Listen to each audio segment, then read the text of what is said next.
तुम आ गई वापस। क्या बताऊं, तुम्हारे बगैर तो मेरी खुद की हालत ऐसी हो गई है।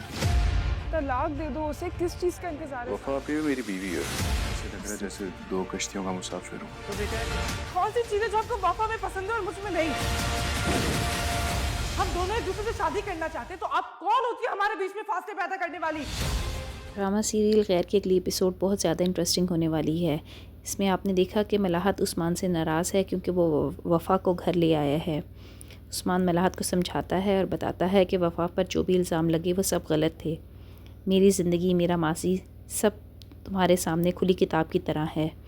प्लीज़ मुझे इस वक्त समझने की कोशिश करो, मेरा साथ दो, ये सगे सौतेले के चक्कर में मत पड़ो।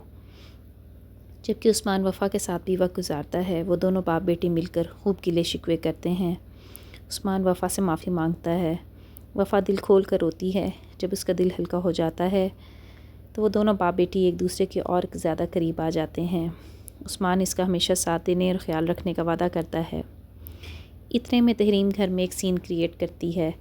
वो अपने सामान के साथ बाहर आ जाती है और चिल्ला चिल्ला कर अब्बा जी और सब घर वालों को इकट्ठा कर लेती है। उनको बताती है क्योंकि आप लोगों ने मुझ पर इल्ज़ाम लगाए, मुझे गलत समझा, इसलिए मैं ये घर छोड़कर जा रही हूँ। रज़ा ये सुनकर परेशान हो जाता है, इसको रोकने की कोशिश करता है, जबकि अब्बा जी तहरीम के इरादों को अच्छी तरह जान चुके हैं। वो कहते हैं अगर ये जाना चाहती है तो बेशक चली जाए, लेकिन मैं अब इस घर में एक और हवा किसी को नहीं बनने दूँगा। पहले भी इसकी बातों में आकर हमने हवा के साथ जो ज़्यादती की है, हम उसके लिए बेहद शर्मिंदा हैं। करने से बास नहीं आती। उसको बताती है कि तुम्हारे माँ बाप तो तुम्हारे लिए रिश्ता देख रहे हैं, वो बहुत जल्द तुम्हारी शादी कर देंगे, इसलिए बेहतर यही है कि तुम सालिस को भूल जाओ।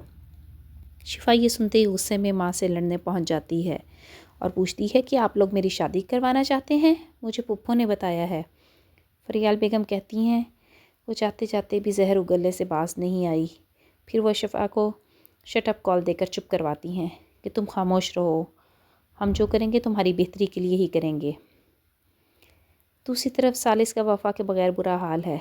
अपनी कैफियत वो ख़ुद भी समझ नहीं पा रहा। इसका घर में किसी काम में दिल नहीं लग रहा। वो बहाने से वफ़ा को कॉल करता है और उसे पूछता है क्या तुम खुश हो? वफ़ा कहती है मेरे बाप ने मुझे एक्सेप्ट कर लिया, मैं खुश क्यों ना होंगी।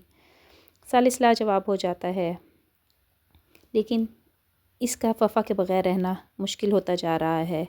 इसको नींद में सोते जागते हर तरफ वफ़ा ही नज़र आ रही है। वो अपनी कैफियत को सही तरीके से समझ नहीं पा रहा है। तहसीब जब सालिस से उसके फ़ैसले के बारे में पूछती है तो वो कहता है मुझे अपनी कैफियत ख़ुद भी समझ नहीं आ रही, यूँ लग रहा है जैसे मैं दो कश्तियों में सवार हूँ।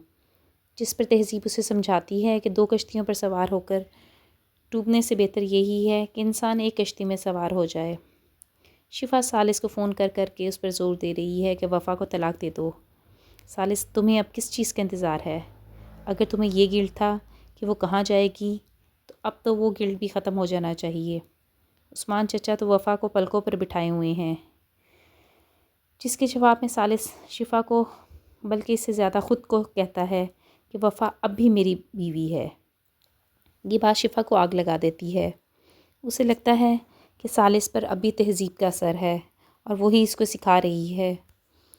वो गुस्से में भरी तहज़ीब से लड़ने उनके घर पहुंच जाती है और जाते ही चिल्लाकर तहज़ीब से पूछती है कि पुप्पो वो कौन सी चीज़ है जो आपको वफ़ा में पसंद है और मुझ में नहीं।